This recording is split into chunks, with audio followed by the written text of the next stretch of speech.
Jamais sans la grâce, une dévotion matinale proposée par l'Église évangélique de la grâce en collaboration avec l'Institut théologie de Cotonou.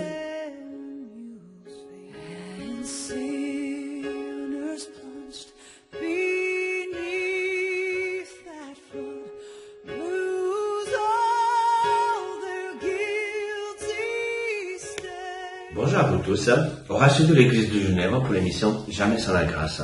On va prier. Père, merci de bénir ta parole. Merci, Seigneur, de la faire croître dans nos cœurs. On veut aujourd'hui, Seigneur, recevoir de ta parole, que nos cœurs ne soient pas imperméables, mais qu'elles puissent pénétrer ta parole au plus profond de nous-mêmes. Amen. Alors hier, on a commencé une étude sur la dureté de cœur. Et ce qu'on a vu, c'est qu'une des définitions de la dureté, de l'endurcissement, ça vient de sclérose, ça veut dire le durcissement d'un tissu organique. Nous avons regardé hier qu'une des choses qui fait qu'on devient dur ou sec dans notre cœur, comme le psalmiste dit, mon âme soupire après toi comme une biche soupire auprès d'un commando, c'est l'imperméabilité de la parole de Dieu. Ça veut dire que si on est imperméable, si on est hermétique à la parole, en fait, on sèche, on devient dur comme la pierre. Aujourd'hui, j'aimerais vous parler d'un autre point, et ce point, c'est de l'orgueil. Et c'est très intéressant, comme quoi l'orgueil fait qu'on devient dur, ou on reste dur, ou dans notre position. Un des versets, c'est Ézéchiel 28, ainsi parle, verset 2, ainsi parle le Seigneur éternel, ton cœur a été arrogant, tu as dit, je suis Dieu, je suis assis sur le siège des dieux au cœur des mers, mais toi, tu es homme et non Dieu. Tu prends ta pensée pour la pensée de Dieu. Alors, ce chapitre nous parle donc de deux choses. La première nous parle donc du roi de Tyr, et la deuxième nous parle aussi de la chute de Lucifer. C'est-à-dire que son l'orgueil faut trouver dans son cœur.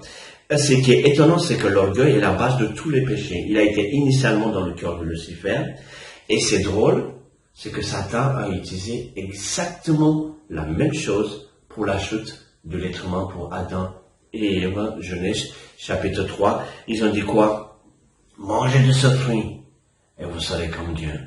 Mangez de ce fruit, vous aurez les mêmes pensées que Dieu, vous aurez toute cette connaissance. Et ce qui est étonnant, c'est que c'est marqué quoi au verset 7, et vu que le fruit est précieux à offrir la connaissance, la capacité d'avoir des pensées de Dieu. En fait, les orgueilleux sont hermétiques à la repentance et ils estiment qu'eux-mêmes, c'est des dieux. Comme Genèse chapitre 3, ce sont des surhommes. Ils se montrent réfractaires à l'exercice de la remise en question. Ça veut dire, je ne vais pas me remettre en question parce que je suis comme Dieu. C'est exactement comme Genèse chapitre 3, c'est exactement comme Ézéchiel 28, verset 2.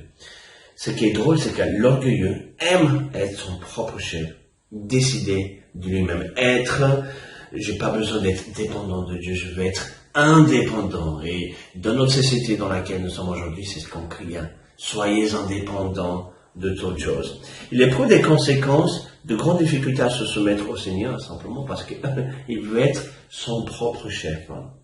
Il vit dans la désobéissance et la rébellion. Pourquoi? Parce que je veux pas me soumettre à l'autorité. L'orgueil est un égoïste. Il fait tout ce qui lui semble bon, sans soucier des autres. C'est un dommage, que ce soit son entourage, que ce soit sa famille, son travail, etc. Mais non, on a vu que l'orgueil fait que notre cœur demeure dur comme le rocher. Le contraire de l'orgueil, c'est quoi? C'est l'humilité. Dieu résiste aux arrogants, Dieu résiste aux orgueilleux, et il fait grâce aux humbles. Et c'est pour ça que tous ces points qu'on va parler sur l'endurcissement de cœur, ils vont tous être liés. Pourquoi? Parce que le contraire de l'orgueil, c'est l'humilité. Le contraire d'un cœur qui ne reçoit pas, c'est un cœur qui reçoit. Mais voilà, aujourd'hui, soyons pas orgueilleux envers Dieu. Nous ne le prenons pas pour des dieux. Mais restons à notre place. Restons humbles devant notre Dieu. Marchons humblement comme Enoch. Il marcha devant son Dieu et en sentant Dieu l'a sauvé. Comme Élie a marché humblement, comme le Seigneur a marché humblement, comme les apôtres, comme tous les héros de la foi, marchons humblement devant notre Dieu. Et encore une fois, nous allons voir cette grâce que Dieu va nous accorder chaque jour. Soyez bénis, il y a demain. Si vous avez aimé cette dévotion, parlez-en à vos amis. Parlez-leur du message de la grâce et de ce qu'il fait en vous. Pour un sujet de prière, une question ou plus d'informations, contactez-nous. Téléphone 64 88 35 87 ou 96 42 69 05 ou par WhatsApp au 94 75 80 20.